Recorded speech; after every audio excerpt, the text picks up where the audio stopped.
Olá, povo de Deus, a paz seja com todos. Eu, mais uma vez, a irmã Carmen, vou estar compartilhando uma mensagem bíblica com vocês. Hoje eu vou estar falando da natureza da fé, que está escrito no livro de Hebreus, capítulo 11, a partir do verso 1, que está escrito assim: Ora, a fé é a certeza das coisas que se esperam e a convicção dos fatos que não se veem. Pois pela fé os antigos obtiveram um bom testemunho.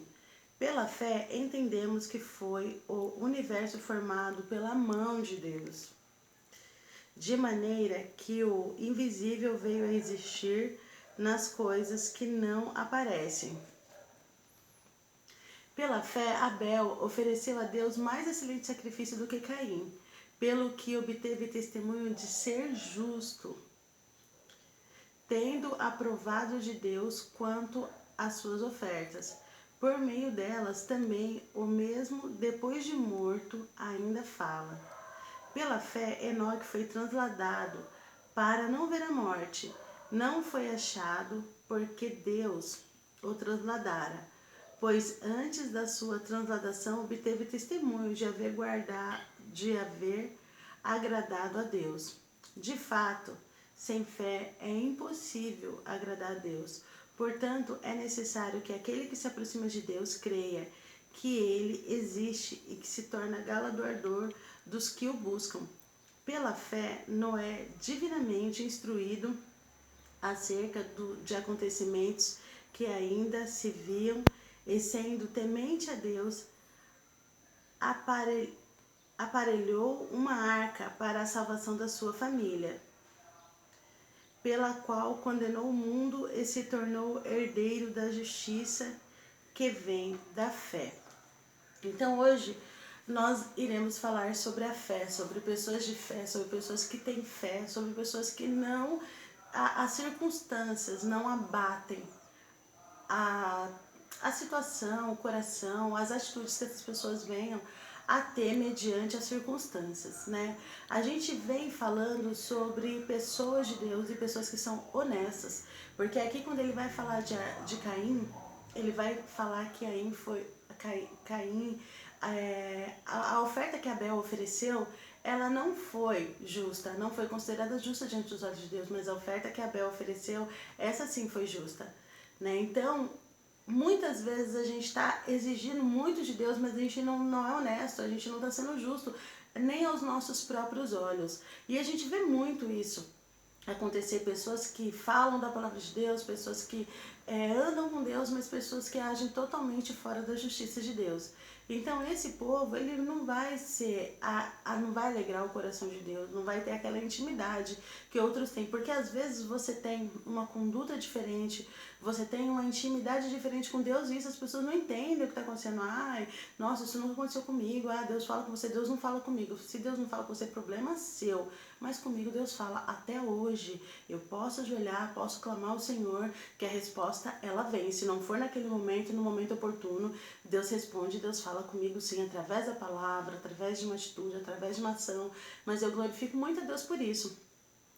E isso é cabível a qualquer um, só que você precisa ser justo, você precisa ser honesto, você precisa ter uma conduta que agrade a Deus. No caso aqui ele vem falando sobre alguns homens que agradaram a Deus, né?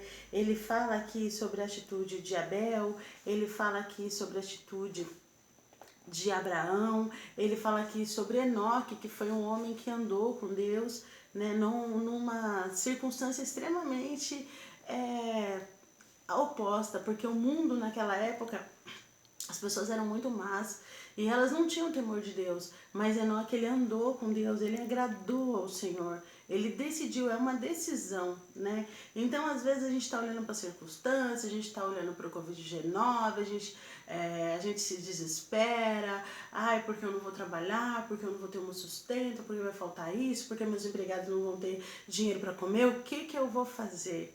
Descansa no Senhor, porque há um tempo para todas as coisas, já diz Eclesiastes. Há um tempo para se alegrar, há um tempo para chorar, há um tempo para rir, há um tempo para desfrutar das coisas de Deus. Você precisa estar atento aos sinais de Deus, porque para nós que somos cristãos, esse Covid-19 ele não passa de mais um sinal que Jesus está voltando, de que Deus está muito próximo.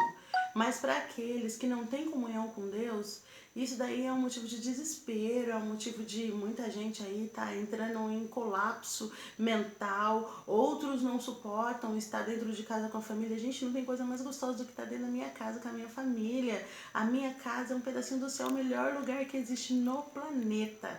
Então, gente, puxa vida, se você não consegue conviver bem com a sua própria família, você não consegue fazer um ambiente agradável para aqueles que estão com você, o que você espera? Você espera um milagre? Não, você é a diferença.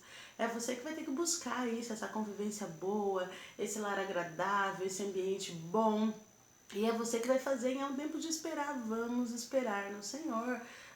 Já diz a palavra, tudo que acontece hoje já aconteceu antes. No Egito também houveram 10 pragas em que tiveram pessoas que não quiseram dar ouvidos, não quiseram dar atenção a Deus, né? E foi triste o sofrimento que essas pessoas passaram, mas aqueles que confiavam no Senhor, os hebreus, eles viram a glória de Deus acima de todas as coisas, né? Então vamos confiar no Senhor. Isso é uma passagem, vai passar, a gente vai receber o melhor de Deus, vamos continuar trabalhando, vamos continuar lutando, vamos continuar em comunhão com Deus, que é o que importa, porque esse mundo aqui ele é passageiro. O Covid-19 ele não vai te matar, ele vai matar as pessoas. Tem algumas pessoas sendo mortas, sim, a gente tem que se compadecer, tem que orar, tem que clamar a Deus em favor dessas famílias que estão perdendo um ente querido, sim, mas o que vai te matar vai ser a sua mente, ela vai ficar tão assim desesperada que você vai entrar num colapso mental, que isso vai acabar com você. Gente, você precisa ser corajoso, você precisa ser corajoso nesse momento. A palavra é coragem, vamos à luta. A gente tem que orar, a gente tem que buscar, trabalhar da maneira que é possível, porque tem pessoas que estão dentro de casa prostrados, que não tem coragem para se mexer.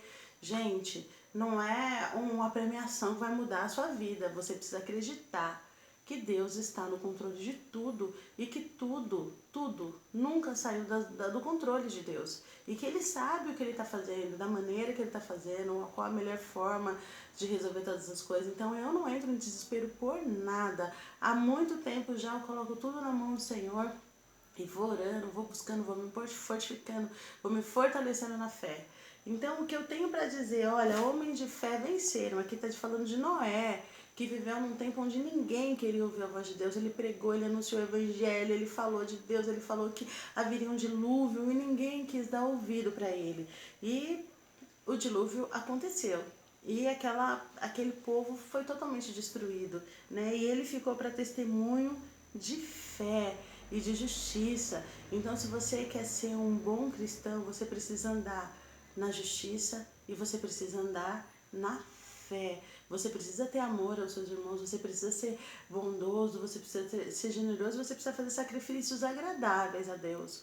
Então, irmãos, veja bem, nós podemos ser como Caim, aquele que não estava nem aí para nada, que não tinha reverência de Deus, mas nós podemos ser como Abel, que a gente faz uma oferta justa, que agrada o coração de Deus, né? Que até hoje Abel foi morto há quantos anos e além de tudo, ainda o sacrifício que ele fez chama a atenção de Deus, ainda é testemunho de quanto ele era um homem justo, um homem honesto. E se você hoje é cristão e você não é justo, você não é honesto, reveja os seus conceitos e volta, né? Faz um 360 graus aí, começa a buscar a justiça de Deus, que tudo vai dar certo. Eu tô aqui, meu marido tá gravando, tô muito feliz que ele tá participando hoje comigo, tá fazendo a gravação. Nós estamos aqui dentro de casa, passando por essa tempestade em nome de Jesus muito bem, e eu desejo que você saia dessa situação de desespero, dessa situação de angústia, e você creia no Senhor que dias melhores virão, né? E eu vou falar mais, se não melhorar, Deus vai trazer uma solução para as coisas. Então não se desespere, porque tudo está no controle de Deus. Eu assim, vou convidar você para crer em Deus, para ter um pouquinho mais de fé, buscar uma palavra de fé e de ânimo, e que Deus te abençoe e te guarde, e que em nome de Jesus você seja abençoado. Louvado seja o nome do Senhor, um final de semana tranquilo para você e cheio de graça. Paz seja com todos.